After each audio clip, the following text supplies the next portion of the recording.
za kudanganya baadhi ya watu na kuwarubuni waendelee kuwatumia. Hiyo ndio siasa pekee waliobakiza, ambao wameifanya sana kuanzia mwaka 2005, wameifanya sana 2010, wameifanya sana 2015. Baada ya 2015 hiyo siasa yao ya propaganda haikufanya kazi tena. Walipofika kwenye uchaguzi wa serikali za mitaa, vijiji na vitongoji mwaka 2019, Magufuli alipokuwa anaongoza, alipoingia tu madarakani, Magufuli alizuia mikutano ya hadhara.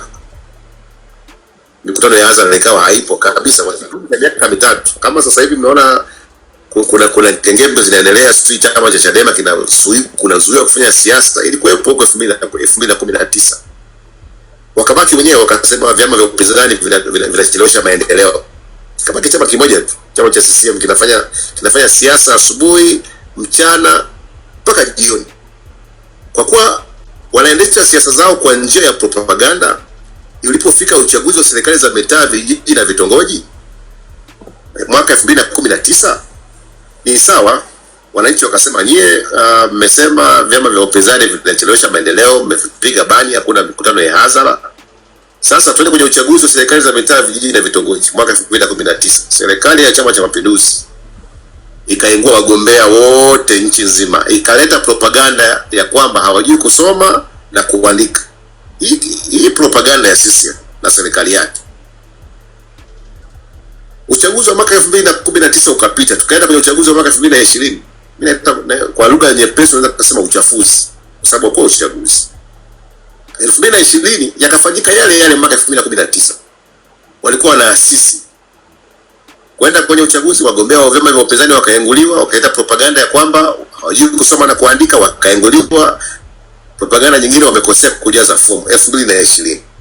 Bwana Magufuli akapita, yeye na wabunge wake wote ambao alisema vyama vya upinzani vinachelewesha maendeleo, ni propaganda kwa wananchi. Sawa? Twende kwenye uchaguzi kuanzia 2020 mpaka 2025. Hao wapinzani ambao walichelewesha maendeleo, baada wao kuongoza kwa miaka yote hiyo mitano, waleta maendeleo gani ambayo yalicheleweshwa? Zaidi akaja njiani Samuya amekuwa rais mkatili kuliko marais wote waliopita Tanzania. Samuya ameteka watu, ameua watu, hasemi chochote kuhusu utekaji, upotezaji na mauaji.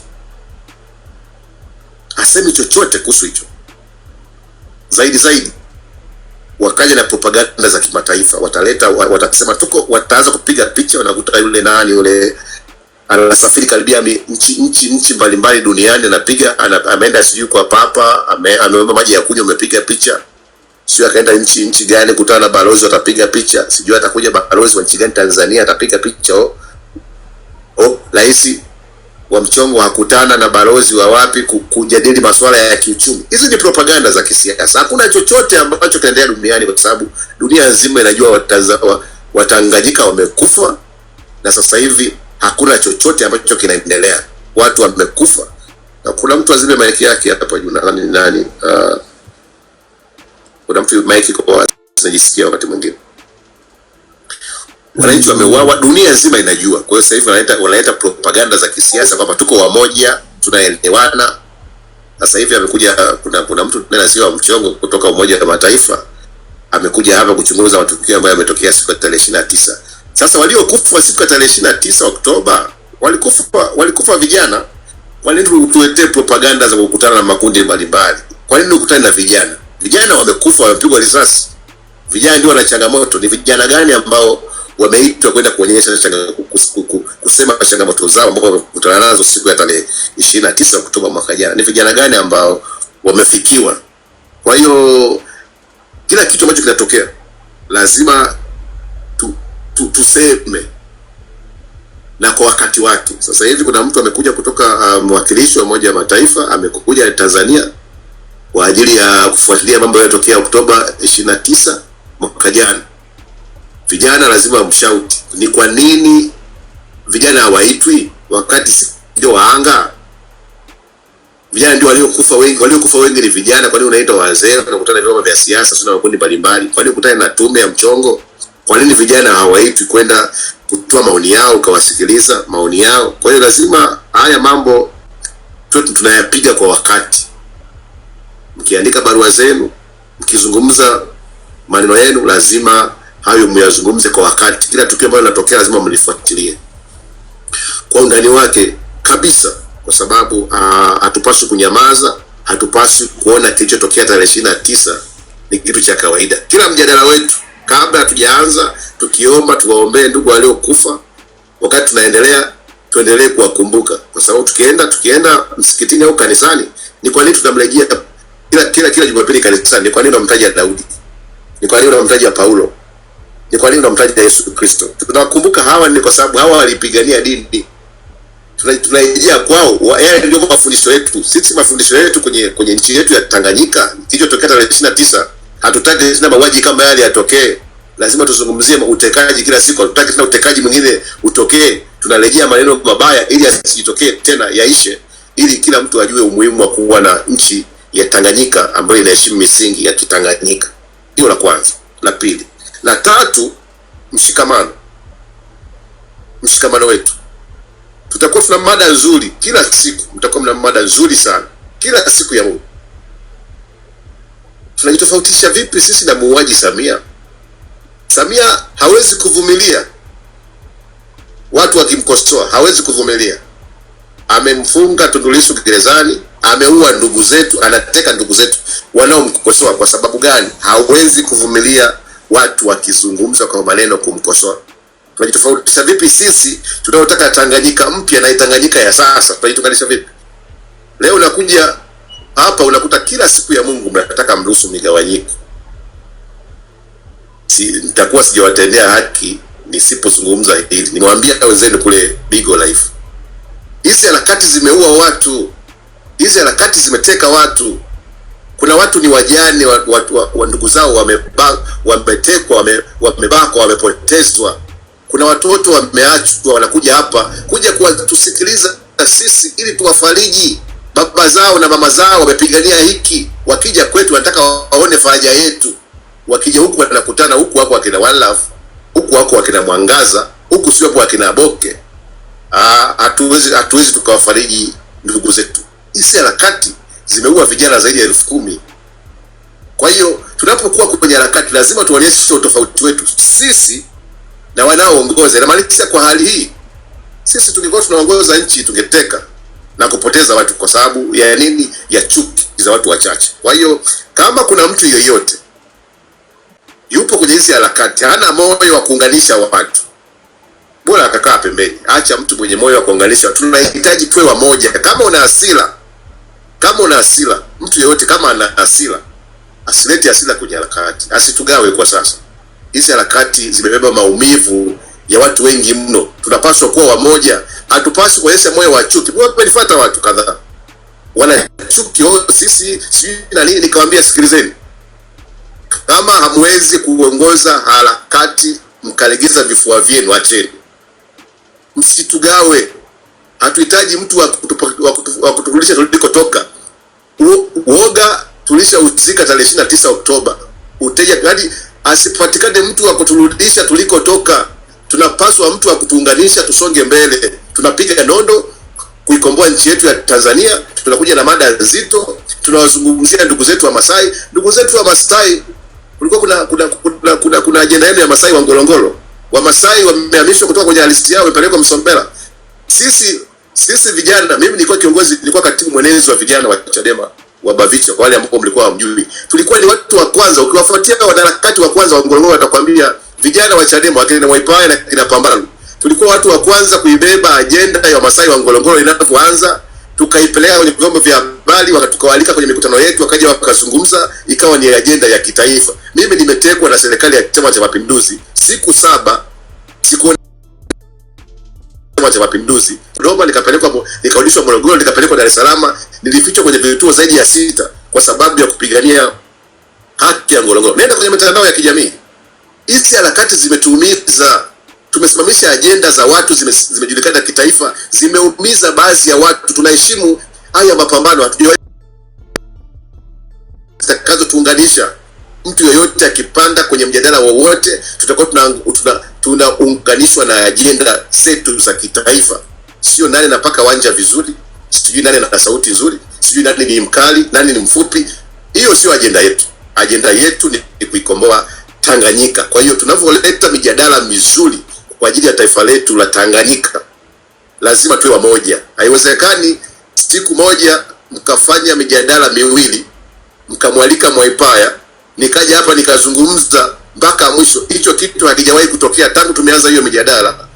Nikawapongeza nikaondoka, nitakuwa ni mnafiki wa mwisho. Hiki kitu tafadhali, tunapambania ajenda moja, tunajenga nyumba moja. Hatuhitaji watu wachache waoneshane misuli, sisi tukiwepo. Tuwe wamoja, tuipende nchi yetu, tupambanie kwa ajili ya nchi yetu. Watu wamekufa, wameifia nchi. Walikuwa wanaweza wakakaa kimya, wakachukua pesa, wakaungana na CCM. Hawakufanya hivyo. Wakina Humphrey Polepole wamekufa kwa sababu ya kusimamia ukweli. Humphrey Polepole alikuwa ni mwanachama wa chama cha CCM, aliachana na unafiki wa chama chake, akazungumzia haki ya taifa. Amepotezwa. Huo uchungu mtu hana. Unaanza kuwaza mtandao, mimi sijui naendesha mtandao gani, sijui niko mtandao gani, so what? Sisi tumeendesha TikTok, hapo kulikuwa kuna mjadala hapa wa kisiasa. Ilikuwa nitaputapu uone paja, sijui nini, watu wanapata gift. Hakukuwa na siasa hapa. Tumekuja hapa tumesimamisha mjadala ya kisiasa, hatukujikweza, hatukumlaumu sijui Nkobe amefungua sio ukurasa wake, hatukumlaumu Ngosha, hatukumlaumu One Love.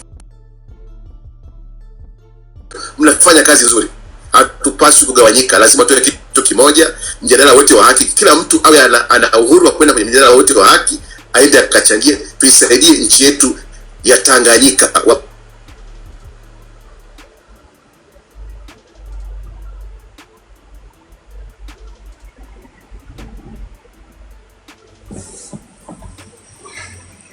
Nini? Watu ni hao tunawapelekea ujumbe. Ukitoka huyu amezungumza hiki, tuwe wamoja, tunaweza tukasukuma ajenda zetu kwa 100%. Lakini licha ya mapenzi na kufahamiana kwetu sana, licha ya umoja wetu, kila watu na kikundi chao, hatujuani, sisi hatujuani. Nawaambia kila siku ya Mungu, tukisha komboa nchi, utekaji ukaisha, ubambikizaji kesi ukaisha, tutakutana, tutakunywa pamoja, tutafurahi pamoja. Acheni mapenzi ya kukutana kwa sasa, urafiki wa kukutana kwa sasa. Nawaambia kila siku ya Mungu, kama kuna mtu, hata kama tumezoea naye vipi, hata kama ni Mwaipaya, tukutane sio? Hapana, sio sasa. Msiamini mtu yoyote, tutapoteza vijana wetu. Huwezi jua mtu nani amekuja kwa lengo gani, kwa sababu adui akiona mambo mazuri kama haya, mnaweza mkakaa mkafikiria leo tu ile na ajenda kama hii nzuri kama hii leo umeleta hapa. Watu ni wamoja, tuanze kuwatenganisha. Mtaanza kuunganishwa vichwa, mtakuwa ni maadui, mtashauriana ujinga. Mtu ashauri namna yoyote ya kuacha ugomvi ukaisha, anachojali yeye ni chuki na kutunishana misuli. Sisi tumekuwa viongozi, tunajua namna gani ya mamluki wanavyoingia kwenye mjadala, kwenye makundi ya watu, tunakuwagawanya watu. Mkiona mtu yeye kila siku akiamka anawaza ugomvi tu peke yake, huyo sio mtu sahihi. Kwa cha msingi, mijadala hii mizuri, mtu akizungumza akipiga nondo, rekodini, post Facebook, mtumie Mwaipaya, bwana huyu jana alipanda pale juu akapiga nondo, nitumie, nitapost Instagram, nitapost Facebook, nitapost Twitter. Kama account yako hutaki kuposti wewe ukiwa na picha zako na kila kitu, ukija kama unaweza kuja kuzungumza hapa, sauti yako irekodiwe, post kwenye account yako. Lazima hiki ambacho tunakizungumza kisambae, hii mjadala mizuri ambayo tunaileta hapa isambae kila sehemu, tuweze kuisaidia nchi yetu ya Tanzania. Msiogope, tumekaribia kushinda, tutakutana mengi sana. Hata Yesu Kristo anavyopigana kwa ajili ya Ukristo, alikamatwa akaning'inizwa msalabani. Watu walimdharau, walimwambia kama wewe ni Masihi basi jiokoe mwenyewe. Migogoro ipo kanisani na misikitini, maeneo ambayo kanisani hawezi kuanza kumwomba Mungu mpaka wafanye sala ya kumfukuza shetani. lakini watu wanagombana. Kwa hiyo sisi sio malaika, lazima pale ambapo tunaenda hatuendi sawa sawa, tuwekane sawa, tusonge mbele tukiwa pamoja. Tuna safari ndefu, inahitaji umoja wetu. Muangalie Mange Kimambi, muangalie Maria Sarungi, angalieni wanaharakati waliotangulia, ni kwa nini hawagombani? Wewe unaona Mange Kimambi anagombana na Maria Sarungi, ushaona wapi? Wewe unaona swala la Mdude na wengine wamegombana? Sisi focus yetu ni moja tu, agenda yetu ni moja tu. Tukiona Mange ameposti tunashare, Maria Sarungi ameposti tunashare. Ndio maisha yetu ya miaka yote. Tumefika hapa tulipo. Lazima tuwe wamoja. Yaani mtu aje kwenye mjadala huu achangie, aende kwenye mjadala mwingine achangie. Hakuna mtu akusema si kule vibaka, kule si na nini. Ila wale vibaka wanajulikana, kwa sababu hata hapa tuna vibaka wanajulikana. Vibaka hatuwezi kulazimisha, vibaka wanajulikana tu. Kuna mjadala mingine kila tangu asubuhi mpaka jioni wanasema watu tu, au sio wenzenu? Ila wale wenye mlengo wa haki, hakikisheni mtakuwa wamoja kusukuma gurudumu kusonga mbele. Kwa hiyo leo nimeandaa mjadala mzuri sana, nilifuatwa nije na nikasema nitakuja, nimekuja kuwatia moyo. Mmekuwa mna consistency, na huu ndio ushindi wetu. Consistency, huu ndio ushindi wetu. Kila siku ya Mungu kusonga mbele, kuwa na focus, tuunganishe na malengo yetu.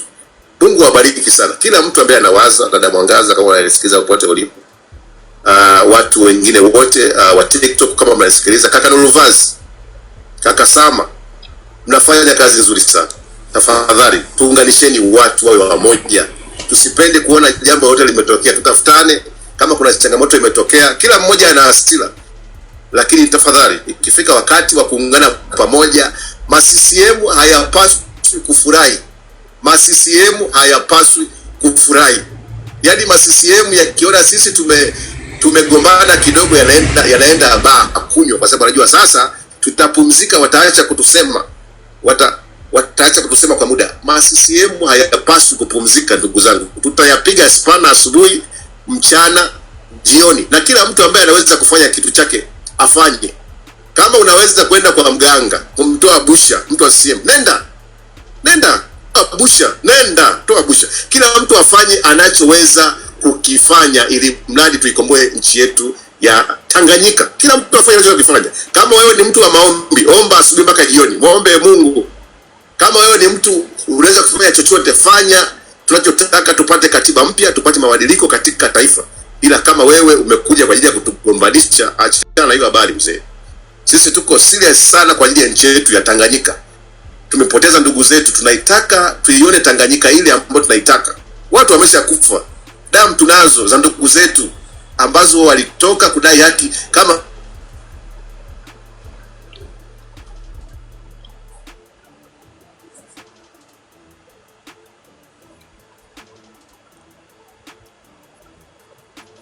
network kidogo inamsumbua, ndio maana na katika.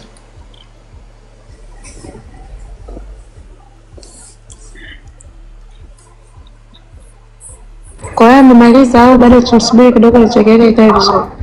Bado hajamaliza. Network yake naona ina hang. Kwa hiyo tusubiri Yeah, tusubiri amalize. Naam.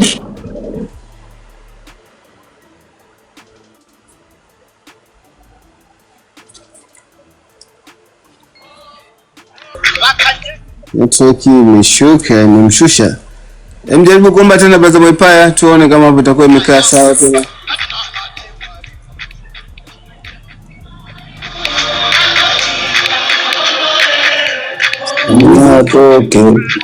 niko nje sasa.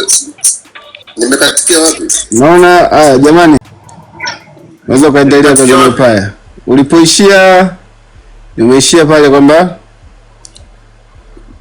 Brother nani wanafanya vizuri, Brother Nuluvazi na Brother Sama ndio kakatikia hapo. Okay. Asante. Nilikuwa nasema tunafanya kazi nzuri, sio yani hao nimetolea tu mfano, sio hao ndio wanafanya kazi nzuri. Wote tunafanya kazi nzuri. Yani kila mtu anayetengeneza posters hizi ambazo zinatoka kwa namna moja ama nyingine, anayetengeneza clips, naona hizi clips zinatoka maeneo mbalimbali yanapostiwa. Kila mtu, kila anachofanya, anayechangia kwenye mjadala, kila anachofanya anafanya vizuri. ila nimewatolea wale mfano kwa sababu nahitaji wale, ninaona kama ni viongozi wakati mwingine wana sauti zao zinaweza zikashauri mambo yakasonga mbele. Na kila mtu unachoweza kufanya kwa sababu ya Tanganyika yako fanya. Ukiweza kumtoa CCM Busha, toa Busha. Yaani kila mtu afanye. Ukiweza, kama iombee Tanganyika yako, Mungu atende miujiza. Omba. Kila unachoweza kufanya kwa sababu ya Tanganyika yako, tumia ujuzi wako ulionao. Kama wewe ni mtaalamu wa mitandao, fanya chochote ambacho unahisi. Sasa hivi kuna masuala ya AI, tengeneza hata manyani tu yakikosoa serikali. Fanya chochote kwa sababu ya nchi yako, fanya chochote kwa sababu ya nchi yako, utajulikana. Tengeneza nyani inaikosoa serikali, tengeneza kitu, kuwa mbunifu kwa sababu tumia kipawa chako kuhakikisha Tanganyika yako inakombolewa kwa namna yote ile. Kwa hiyo mwisho nikimalizia, niwapongeze sana kwa mjadala mzuri wa siku hii ya leo. Kumbukeni sana kuwa wamoja, legezeni vifua vyenu.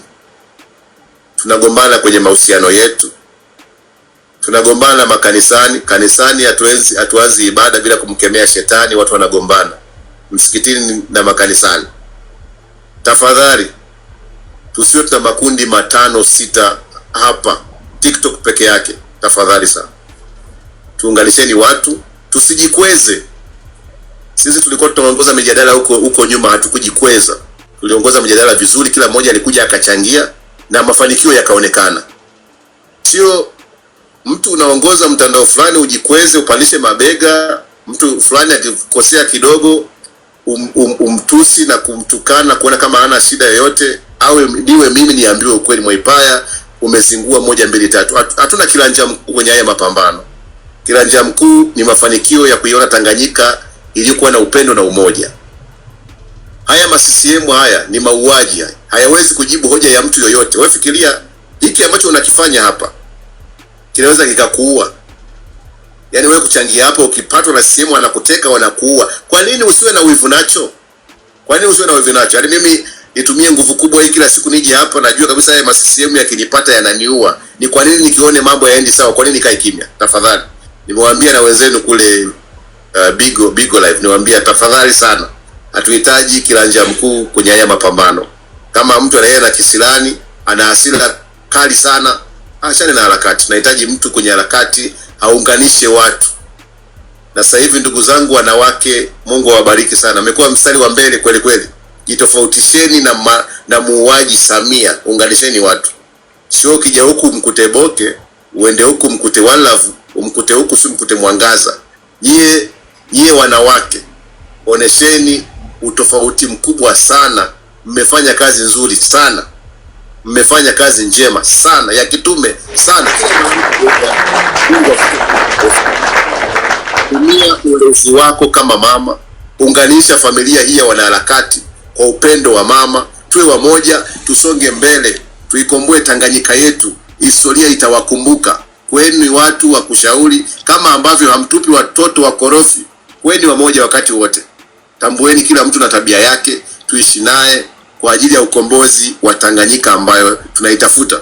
Ndugu zangu wa Masai, popote mlipo, najua mmepitia changamoto kubwa sana kwenye ardhi yenu ya Ngorongoro. Msikate tamaa. Naijua Ngorongoro vizuri, imenitesa sana. Imeniweka kwenye mikono ya polisi, nimeteswa, nimepigwa vibaya kwa sababu ya harakati ya kuipambania Ngorongoro. Wa Masai wanaharakati wanajua hilo. Mnafanya kazi nzuri sana licha ya maumivu mliopitia. Msikate tamaa. Songeni mbele. Idaini ardhi ya Ngorongoro kama ambavyo sisi tutafanya. Ile ni ardhi ambayo Mungu amewalisisha ile ardhi. Vitovu vyenu vimezikwa kwenye ardhi ya Ngorongoro. Ile ni mali yenu, mnapaswa kuishi pale. Ni sehemu pekee duniani ambapo nyie wa Masai mmeishi na simba na mmekuwa salama. Ulipaswa kuwa ni utalii mkubwa sana duniani. Ila tuna watu vibaka, hawana akili hata moja. Wanaweza wakawaondoa wakawapeleka Tanga. Sasa hivi wewe Masai amezoea kukaa Ngorongoro, mpeleke Tanga. Tutakuja kesho, mtu ataenda Tanga atakutana na Kurusumu Laisa, utaamini. We Masai Tanga lini na lini? We Masai akavaa abaya, ushakuona wapi? Tanga ni mji wa Kiislamu. Masai amezoea, ni mfugaji, anakaa Ngorongoro. Unaenda kumkatia shamba Msomela Tanga. Unataka ili aweje? Pumbavu. Tunahitaji nchi ambayo inajielewa, nchi yenye watu ambao wanafikiri waje waisaidie Tanganyika. Sio mtu awaze kuuza kipande apate mteja, au atoe wa Masai apate mteja auze Kia, apate mteja auze bandari, apate mteja auze misitu. Kama huwezi kuongoza, nenda Kizimkazi, kale wajukuu, tuachie Tanganyika yetu. Tuna viongozi wana maono, na hatutaruhusu, hatutanyamaza, hatutakaa kimya, hatutarudi nyuma, hatutafunga midomo yetu, hatutaruhusu mgawanyo umoja wetu. Tutaendelea kupiga nondo, tutaendelea kuisaidia Tanganyika, hatukati tamaa. Mtafunga akaunti hata 800 kwa siku, mtafunga hata 12. Tutafungua akaunti kila siku ya Mungu kwa sababu ya Tanganyika yetu. Ni nchi ambayo tunaipenda sana. Hii ni nchi yetu, ni urithi wetu, ni nchi ambayo ilisifika duniani. Mmeichafua, mmeipaka kinyesi. Hakuna mtu yoyote anaye feel proud kujitangaza, mimi natoka Tanzania. Dunia yote ya sasa, zamani ungesema natoka Tanzania, nchi yako ni ya amani, nchi ya upendo, nchi inayojali watu. Sasa hivi umekuwa wauaji, mna promote utekaji kuliko madini na mbuga nzuri za Serengeti na mlima Kilimanjaro tulionao. Mnaua watu, mmechafua nchi yetu kuliko rasilimali zetu za makaa ya mawe tulionayo. Hamtufai. Tunajua leo na kesho, na usichoke. Itafutwe tarehe nyingine ya kufikisha ujumbe, na ifikapo tarehe 29 ya mwezi huu, kama kawaida kwenye mitandao yetu ya kijamii kila sehemu, wekeni kwenye malengo yenu na mijadala yenu ambayo inaendelea. Lazima tutenge hiyo siku muhimu kwa ajili ya kukumbuka mashujaa wetu. Wale sio mbuzi, zile sio kuku za kienyeji, wale ni Watanganyika. Damu yao zaidi ya lita 50,000 zilizomwagika zitumike kuikomboa Tanganyika na kuandika dibaji ya katiba mpya. Hatuwezi kunyamaza, na haijaisha mpaka ishe. Mwenyezi Mungu awabariki sana kila mtu ambaye alikuwa namna moja ameshiriki kwenye mjadala huu, walionifuata, waliofuata watu wengine, waliotangazwa na waliotangaza. Lakini kitu cha msingi, mjadala ujao tuwe wamoja, tusiwe tuna mjadala miwili siku moja. Haijawahi kutokea katika harakati za Tanzania. Tusitie aibu. Sisi tutakuwa wa kwanza kuliko watu waliofanya vizuri, waliotangulia huko mbele, wamezeeka. Walikuwa wamoja licha ya mapungufu yao. Wanaharakati walikuwa wamoja licha ya mapungufu yao. Kwa hiyo ndugu zangu, tusikubali kwenda kuwa na migawanyiko. Tuone tulipojikwaa, tutafutane pa kuweza kurekebisha, tutarekebisha, kwa sababu si wengine hatuangalii mtu usoni. Tunaheshimu hizi harakati, tunajali na tunazipenda. Tunataka tuendelee kuwa wamoja. Kwa hiyo kwa namna moja ama nyingine tuendelee kuwa wamoja, tuendelee kuunganisha, tupende kusikiza sauti zinazounganisha, sio zile sauti ambazo zinagawanya. Kama mtu hawezi kuishi na mtu, tuje kutafuta wachumba. Tumekuja kuisaidia nchi yetu ya Tanganyika. Tutakutana, tutakuwa wamoja, tutaunganishana. Yule ambaye atashindikana tutamwacha njiani. Wale ambao wanahitaji kusonga mbele wakiwa hapo pamoja, tutaenda nao pamoja mbele. Asanteni na Mwenyezi Mungu awabariki sana.